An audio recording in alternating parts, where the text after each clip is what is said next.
Summerville, South Carolina is one of the most charming parts of the Charleston metro. A ton of people call Summerville their home, and it's one of the fastest growing areas in all of South Carolina. But in this video, I'm going to give you the unadulterated truth about what living in Summerville is really like through 3 pros and 3 cons, because it's not all sunshine and roses. Be sure you stick around all the way to the end, because I promise you, I'm going to give you a perspective that you have not heard before.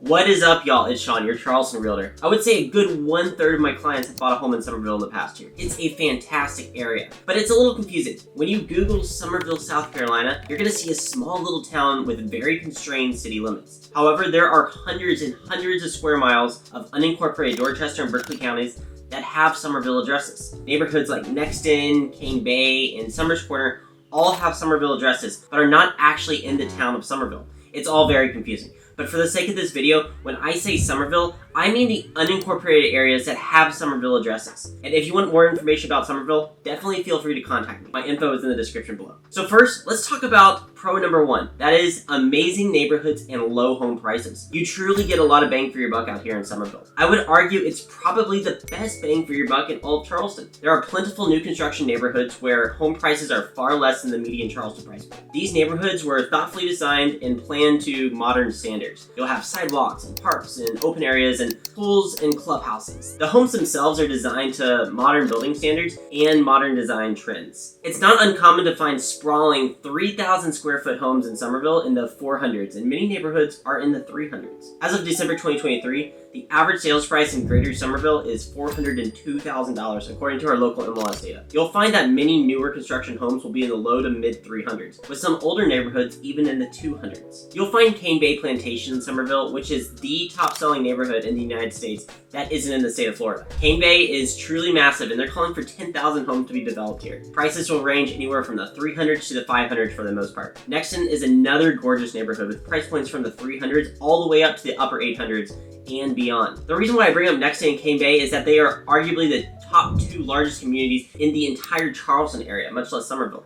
Another pro to living in Summerville is the community and the culture. Summerville is known as the Flowertown in the Pines, and it offers a unique blend of charm, southern hospitality, and modern amenities. The town's rich history is preserved with its historic district featuring 19th century homes, quaint shops, and local eateries, which embody the essence of southern hospitality. Summerville is also recognized for its commitment to education, family-friendly atmosphere, with highly ranked schools and a variety of recreational programs and parks that cater to the family life. In fact, Dorchester District 2 schools tend to be consistently ranked among the highest in the entire state. Summerville also hosts an annual Flowertown Festival, which is one of the largest arts and crafts festivals in the entire Southeast. This event is awesome and draws both residents and visitors to enjoy live music, art exhibits, local cuisine, and family-friendly activities. Summerville hosts several unique events beyond this Flowertown Festival, including Third Thursday, the Sweet Tea Festival, and more, all which underscore the vibrant culture and warm hospitality that define the Summerville community. The town prides itself on its blend of historic preservation and economic development, maintaining its small town charm while offering conveniences and opportunities of a more progressive community. The balance makes Summerville not just a place to visit, but a special place to live, work, and play, with close proximity to Charleston and the beaches enhancing its appeal. Which leads us to our first con, that is the infrastructure and the traffic. You see, Summerville has simply grown too quickly over the past decade and a half,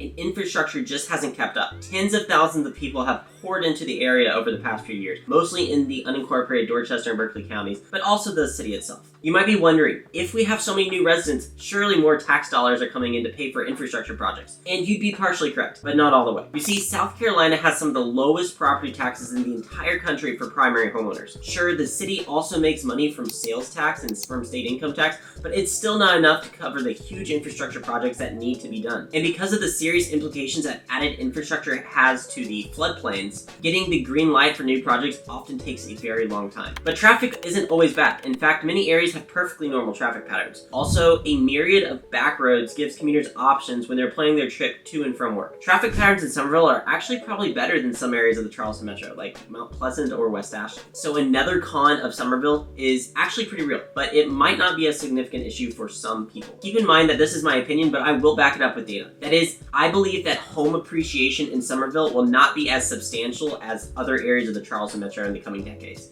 And here's why. The Charleston Metro is experiencing rapid population growth. It's a great area to live and invest in. Much of the Charleston area, especially close to the peninsula and the beaches, has been fully developed. Think about West Ashley, James Island, Mount Pleasant, North Charleston, Charleston itself. Even areas like Goose Creek and Hanahan are almost fully developed. That is, there isn't much room for new major subdivisions, especially at the average homebuyer price point. The existing supply will be the supply for the next few decades, just because there's not an opportunity for new development, at least not in any substantial amount, because of the geographical constraints of those areas. Contrast that with areas like Monk's Corner in Summerville, where there is a plethora of cheaper, undeveloped land. Many people flock to Summerville because of the cheaper new construction and pre-owned homes. You get way more bang for your buck out here, which we already talked about. But that comes at a downside. Remember, a lot of people move to the Charleston area to be, well, in Charleston. Proximity to Charleston and the beaches is a driving factor for where people choose to live. Think back to your economics class in high school. We have our basic supply and demand curves. If the population and demand is growing, but supply remains fixed, what does that do to price? Well, it increases, of course. In Summerville, we will see population grow, but also supply grow with it because it's cheap to develop homes out here at or below the median price point. Every major builder has multiple new construction neighborhoods in Summerville. I believe this will hamper long-term appreciation in the Summerville market, and I have data to back this up. I pulled the average sales price in 4 major towns and cities in the Charleston area and compared it to Summerville. As you can see, homes in North Charleston, Hanahan, and Charleston itself saw a 20% price appreciation between December 21 and December 23. Mount Pleasant saw a whopping 38% price appreciation. However, Summerville saw a mere 11% price appreciation during that same time. There's a lot of factors that go into this, but I truly believe the builders are the driving force here. But when it comes down to it, if it means getting a starter home in Summerville instead of renting, then I absolutely believe that's still the best choice. You get incredible bang for your buck, and we can't put a dollar tag on your happiness. Summerville is still an amazing area, just the rate of appreciation will be lower than other areas of the metro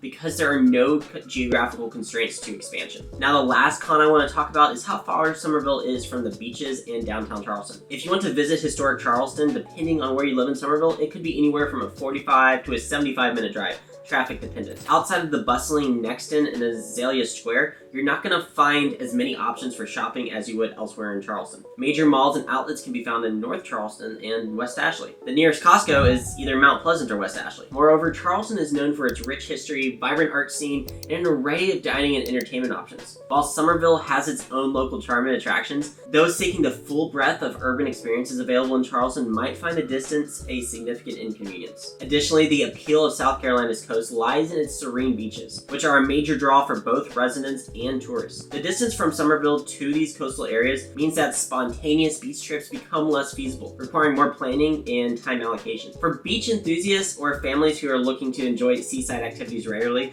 the distance can limit accessibility and frequency of these outings. The journey to the beach from Summerville, while it's certainly doable for day trips, may not cater to those desiring the convenience of having the ocean at their doorstep. But all that being said, the last pro of living in Summerville is the distance to Charleston and the beaches. In my opinion, this distance strikes an ideal balance for those who appreciate the peace and community feel of a smaller town, while still enjoying the cultural, historical, and leisure opportunities that a vibrant city and a picturesque coastline offer. Living in Summerville, residents have the luxury of escaping the fast-paced environment and higher living costs typically associated with metropolitan areas further south. The town's location allows for a retreat into its quiet, tree-lined streets and tight-knit community after a day's work or a weekend outing in Charleston. This offers a perfect blend of serenity and convenience, where you can still enjoy Summerville's local festivals, parks, and community events with the option to go to Charleston and the beaches at a moment's notice. The manageable drive facilitates diverse experiences, from exploring the historic districts and attending high-profile events in the city to enjoying a peaceful evening in the comfort of Summerville's suburban charm. So what do you guys think? That's 3 pros and cons that I see about living in Summerville, South Carolina. If you think I left something out, be sure you let me know in the comments below. I would love to connect with you, whether it's a text or an email. My contact information is always in the description down below, and I'll see you in the next video.